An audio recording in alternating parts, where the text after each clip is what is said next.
I woke up the next morning with a pounding headache, the kind that felt like it had settled deep behind my eyes, pressing against my skull in slow, rhythmic pulses, as if something unseen had been pushing against me all night, something that had seeped into my dreams, filling them with blurred images that vanished the second I tried to grasp onto them. My body felt heavy, my limbs sluggish, like I had been running in my sleep, like my mind had never truly rested, like I had spent the entire night locked in a battle with something I couldn't remember but still felt exhausted from fighting. For a few moments, I simply lay there, staring at the ceiling, trying to shake the fog from my brain, trying to remind myself where I was and why I was here, trying to convince myself that the unease curling in my gut was nothing more than the remnants of an unsettling night, the leftovers of a dream I couldn't recall but that had left behind its ghost in the form of anxiety. The knocking, it had been real, hadn't it? Or had I imagined it, twisted the natural creaks of the house into something more sinister, let my exhausted mind turn nothing into something monstrous? The note was still there. It lay on the floor just inside my door, its edges curled slightly, the ink still as dark and stark as when I first read it. Do not break the rules. I hadn't. Not yet. But the problem with rules, the real problem, the one that no one ever wants to admit, is that the moment they exist, the moment they are put into place, the moment they are presented as a line you should never cross, they become something more than just instructions. They become an invitation. And for me, the invitation was already beginning to sink its hooks in. I spent most of the day wandering the house, trying to familiarize myself with the layout, trying to get comfortable with the idea of living in a place so enormous, so unnervingly empty, where the sound of my own footsteps seemed to stretch unnaturally through the corridors, where every door I passed felt like it was hiding something just out of sight. The house was too quiet, the kind of silence that wasn't natural, the kind of silence that felt imposed, enforced, as though it were a rule itself, as though the walls had been trained to swallow sound. And yet, despite the silence, despite the strange emptiness of it all, despite the fact that I never once saw Mr. Blackwood or heard anything that suggested there was anyone else here at all, I couldn't shake the feeling that I wasn't alone. It was a constant oppressive weight against my back, a prickling sensation at the base of my neck, a slow, creeping certainty that there was something unseen moving just beyond the edges of my vision, something that lingered just out of reach, just beyond the doorways, just behind the walls. I told myself it was paranoia. I told myself it was exhaustion. I told myself that just because a place feels haunted doesn't mean that it is. But the feeling never went away. And when I passed the door to the West Wing, it got worse. The door was unlike the others, larger, darker, its wood carved with patterns that I couldn't quite understand, intricate swirls and curling symbols that didn't look like they belonged to any language I knew, that almost seemed to shift if I let my gaze linger on them for too long. It was locked, of course it was locked, but even as I stood there, even as I reached out, fingertips grazing the cool surface, I could feel something on the other side. A presence, a pull, something that knew I was standing there, something that wanted me to open the door. The rules were simple. Do not go into the West Wing. I should have turned away. I should have walked past it without a second thought. But I didn't, because some part of me, the part that had never learned to leave well enough alone, the part that had always wanted to know what was behind locked doors, the part that had always needed to understand the things that weren't meant to be understood, couldn't let it go. And so, I searched for the key. It took me hours, weaving through the endless maze of rooms, sifting through drawers, checking behind paintings, running my fingers along the spines of books as though one might shift under my touch and reveal a hidden compartment. The house was old, far older than it should have been, and it felt like the kind of place that had been built on secrets, the kind of place where nothing was as it seemed, where doors existed to be opened, where locked rooms were locked for reasons that were meant to be forgotten. I didn't know what I was looking for, not really, but some instinct deep in my bones told me that the key existed, that it was here, somewhere, waiting for me to find it. And I was right. The library was enormous, lined wall to wall with shelves stretching so high that a rolling ladder had been built into the tracks along the edges.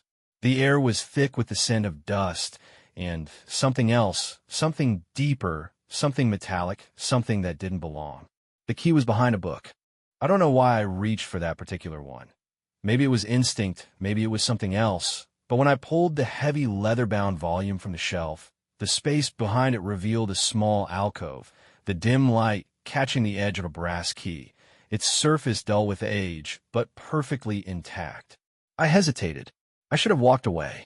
I should have left it there, buried behind forgotten books, hidden where it was meant to stay. But my fingers closed around it before I could stop myself, my breath catching in my throat, my heartbeat a slow, heavy drum in my ears as I pulled it free. And then, gripping it tightly in my palm, I turned and made my way back to the west wing door. The hallway was darker than before, the air heavier, pressing down on my chest, thickening with something unseen, something that made my stomach twist with an unease I could no longer dismiss. The key slid into the lock without resistance. Its fit so perfect that I knew, without a doubt, that it had been waiting for this, that it had been waiting for me. I turned it. The lock clicked, and the door swung open on its own. The hallway beyond was wrong. It stretched farther than it should have, its walls lined with paintings. But these were different from the ones in the main house. They weren't regal, weren't posed portraits of long-dead aristocrats. They were distorted, the figures twisted, their faces blurred, their bodies elongated in ways that defied human proportions. The air was colder here, damp, stale, carrying the scent of something long dead, something that had been left in the dark for too long. The floorboards groaned under my weight as I stepped forward, the sound swallowed almost immediately by the thick, suffocating quiet. And then, from somewhere deeper inside, a voice. Soft, weak. Help me. I stopped breathing. The voice was barely more than a whisper, its tone broken, trembling, laced with something that sent an electric shiver down my spine, something that didn't quite sound human. I turned toward the sound, my heartbeat slamming against my ribs. And that was when a hand grabbed my wrist. A cold hand. A hand that shouldn't have been there. I opened my mouth to scream, but before I could, the door slammed shut behind me. Part 6. The truth about this place, the moment the door slammed shut behind me, the sound echoed down the impossibly long corridor like a gunshot, sharp and final, the kind of sound that didn't just signify that a door had closed, but that something had been sealed, something had been locked in a place, something had changed. My breath caught in my throat, my fingers frozen where they hovered in the air, as if my body had registered what had happened a full second before my mind could catch up, as if some deep, instinctual part of me already understood what I had done, what I had awakened, what I had unleashed. The hand that had grabbed my wrist was gone now, the cold touch lingering only in the form of a dull ache where icy fingers had curled around my skin. But even though the grip had vanished, the presence had not. I wasn't alone in this hallway. I knew that with the same certainty that I knew I was breathing, the same certainty that I knew my heart was still beating in my chest, though it was beating far too fast, pounding against my ribs like it was trying to warn me, trying to scream at me to turn around, to get out, to leave while I still could. But I couldn't. The door behind me was locked, and the hallway in front of me stretched impossibly far, its walls lined with those distorted paintings, their faces shifting in the dim candlelight, their features never quite staying the same, as though they were watching me, adjusting themselves to better see me, to better understand what I was, to better prepare for whatever came next. Somewhere deeper inside, that voice came again, soft, fragile, almost pleading. Help me. And God help me. I stepped forward. The deeper I went, the more I became aware of the space around me. Not just in the way you become aware of a darkened room, not just in the way your senses stretch and strain when you know you are being watched, but in a way that felt more like the hallway itself was watching, like the very walls were leaning in, subtly closing around me, making sure I had no way to turn back even if I wanted to. It wasn't just that the corridor was long, it was getting longer. The architecture didn't make sense. The ceilings arched higher than they had in the main house. The walls seemed to shift the further I walked, the sconces mounted at regular intervals flickering weakly, their flames barely clinging to life, as though the house itself was suffocating the air out of them. The paintings, Those grotesque, unnatural depictions of figures whose faces blurred and distorted the longer I looked at them were changing as well. At first, they had been static, unblinking, merely observing. Now, their mouths were opening. Not wide, not yet, but enough to smile. A slow, stretched, unnatural smile, one that had too many teeth, one that seemed to widen the longer I stared, as if it was waiting for something, as if it was waiting for me to smile back. I forced myself to look away. The air was growing colder, thick with that stale metallic scent that had been barely noticeable in the main house, but now overwhelmed my senses, heavy and suffocating, clinging to the back of my throat like something rotting, like something that had been left here to fester for far too long. My footsteps felt wrong against the wooden floorboards, like I wasn't just stepping on solid ground, but on something that had been hollowed out, something that had once been whole and was now just a shell of what it had been before. I needed to leave. I needed to turn back. I needed to wake up from whatever this was. But then I saw the door, and I knew that I couldn't stop now. The door at the very end of the hallway was different from the others. Unlike the rest, which had been carved with the same swirling, intricate patterns, this one was simple, plain wood, stripped of all ornamentation, as if whatever was behind it did not need decoration, did not need embellishment, as if it was simply waiting, patient and still, for someone like me to find it. I don't know why I reached for the handle. I don't know why I didn't turn around. But some part of me, the part that had been drawn to this place from the moment I first saw the job listing, the part that had ignored every warning, every instinct, every chance to leave, knew that I was supposed to be here, knew that this moment had already been decided long before I had even stepped foot in Blackwood Estate. The handle was cold under my fingers, colder than it should have been. I turned it. The door swung open without a sound, and the moment I stepped inside, the candlelight behind me flickered and went out. The first thing I noticed was the air. It wasn't just cold, it was wrong, thick and stagnant, heavy in a way that felt almost solid, pressing against my skin like something alive, like something that had been waiting in the dark for far too long, waiting to be noticed, waiting to be acknowledged. The room itself was small, windowless, lit only by a single, weakly burning lantern sitting on an old wooden desk in the corner. The walls were bare, stripped of any decoration, but the floor was covered in scratches. Deep, jagged scratches, like someone had clawed at the wood with their bare hands. And in the center of the room, hunched and unmoving, was a figure. I stopped breathing. For a long, terrible moment, nothing happened. The figure didn't move, didn't stir, didn't acknowledge my presence at all. And then it exhaled, a slow, rattling breath, like lungs that had forgotten how to take in air, like a body that had been motionless for far too long. And when it lifted its head, I saw her. A woman, skin pale and sunken, eyes hollow and dark, her lips cracked, dried blood staining the corners of her mouth. Her hair was long and tangled, hanging around her face in uneven clumps, as though it had once been neatly kept but had been left to grow wild, to grow forgotten. Her eyes met mine, and the moment they did, I understood. I understood what had happened here. I understood why the West Wing was forbidden. I understood why Mr. Blackwood's paintings never aged. I understood why the knocking came at night. Because I wasn't the first one to take this job, and I wasn't meant to leave. Not ever. Her lips parted, and in a voice that was barely a whisper, barely more than the ghost of sound, she spoke the words that sent ice through my veins. You shouldn't have come here. Part 7. Trapped the moment she spoke, the temperature in the room seemed to plummet, the already icy air turning sharp, cutting through my skin like the sting of something that had never been meant to touch the living. The words, though whispered, carried a weight that pressed into my chest, squeezing the breath from my lungs, curling around my ribs like unseen hands that had waited too long in the dark, waiting for someone to hear them, waiting for someone to understand. I wanted to speak, wanted to ask her what she meant, wanted to demand answers that I should have sought long before I ever stepped foot in this house. But my throat had closed up, my body frozen in place, locked in a stillness by the overwhelming wrongness of what I was seeing, of what I was feeling. This woman, this thing, was not just someone who had been trapped here. She was someone who had been consumed by this place. And now, I understood that if I didn't leave, if I didn't find a way out, I would end up just like her. I don't remember moving.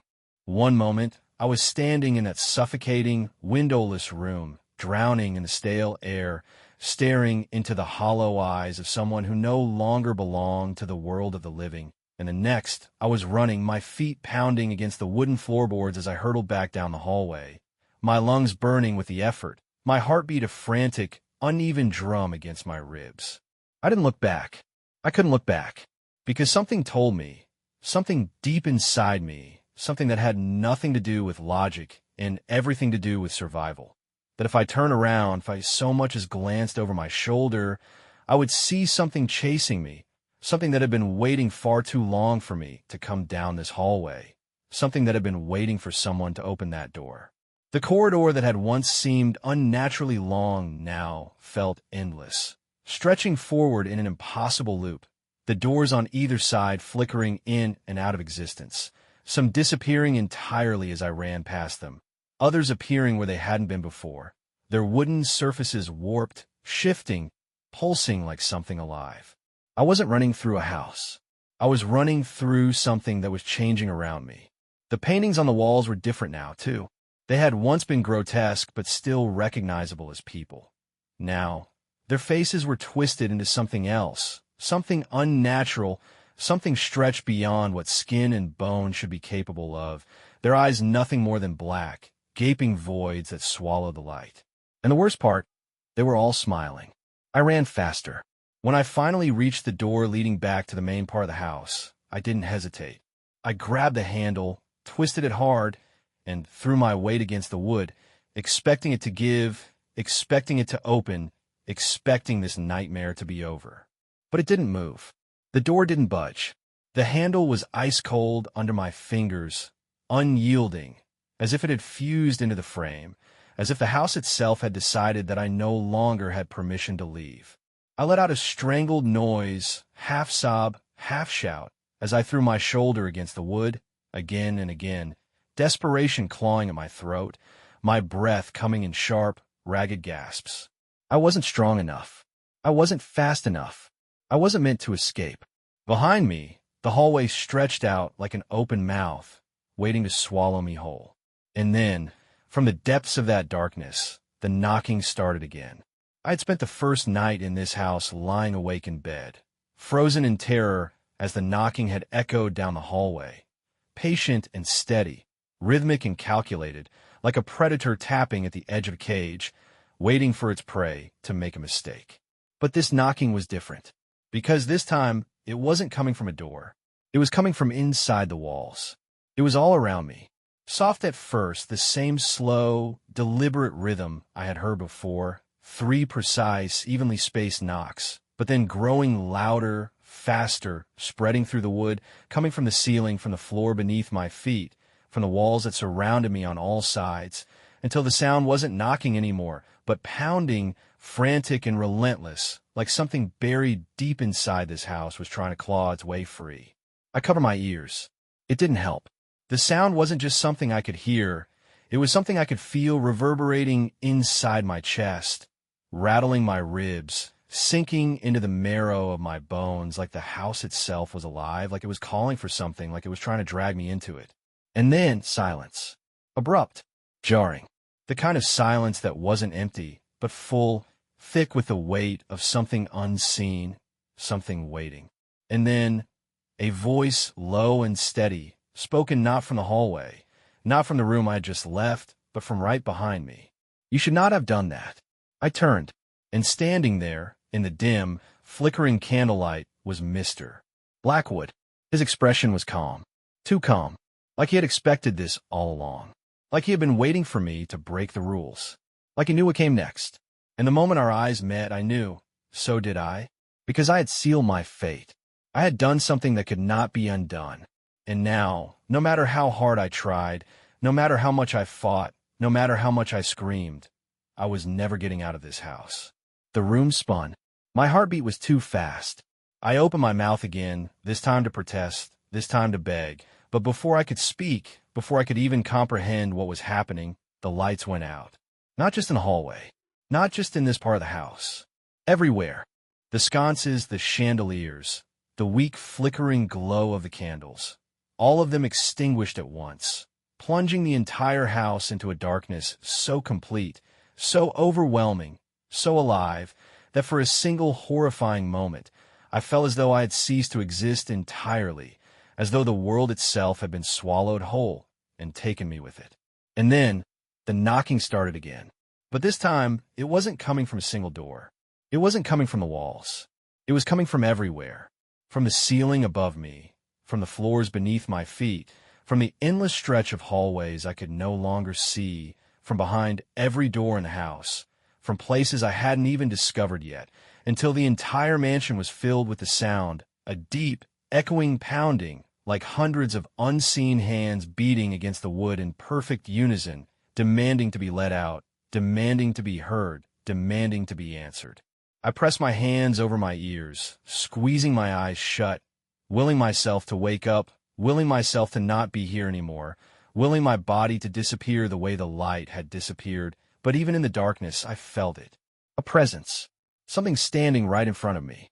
Not Mr. Blackwood. Something else. Something bigger. Something that had always been here.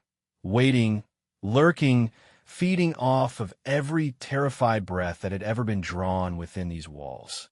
A voice. Soft. Wrong. Not spoken aloud, but pressed directly into my mind. You should have followed the rules. And then pain. Cold. A darkness so deep it wasn't just the absence of light, but the absence of everything. And the last thing I remember, the last thing I will ever remember, is the sound of my own voice screaming as I was pulled into the dark. And then, nothing. I woke up with a sharp, gasping breath, my body jolting upright, as if something had physically yanked me out of nightmare. My skin was damp with cold sweat, my pulse hammering so violently that, for a moment, I couldn't tell whether I was still trapped in a dream or if I had finally returned to reality. My hands, shaking uncontrollably, gripped the blankets beneath me, the fabric bunched between my fingers as my breath came in uneven, frantic bursts, my chest rising and falling as though I had just run a marathon, as though I had just escaped something terrible. But I was in my room, the same room I had been given on the first night, the same room I had fallen asleep in, the same room that should have felt familiar by now, and yet everything felt different. The air was thick, heavy with an unnatural stillness, a weight pressing down on me that made my stomach clench with an unshakable sense of dread, as if the walls themselves were holding their breath, as if something unseen was lingering just beyond the edges of my vision, waiting for me to acknowledge it. My thoughts were scrambled, disjointed, flickering in and out of focus as I tried to piece together what had happened, what was real, what wasn't, what had been nothing more than a nightmare, and what had actually happened to me. I remembered the West Wing, the locked door, the woman in the dark, the knocking that came from everywhere at once, the file with my name on it, the suffocating certainty that I had just uncovered something that was never meant to be seen. But none of it was real. It couldn't have been real. Could it? I swallowed hard, forcing my trembling hands to move, to push the covers off me, to press against the mattress as I tried to steady myself, to force my mind to settle, to ground myself back into something real, something tangible. The room was dim, only a sliver of morning light slipping in from behind the heavy curtains, casting faint golden lines across the floorboards, illuminating the dust that floated lazily in the air.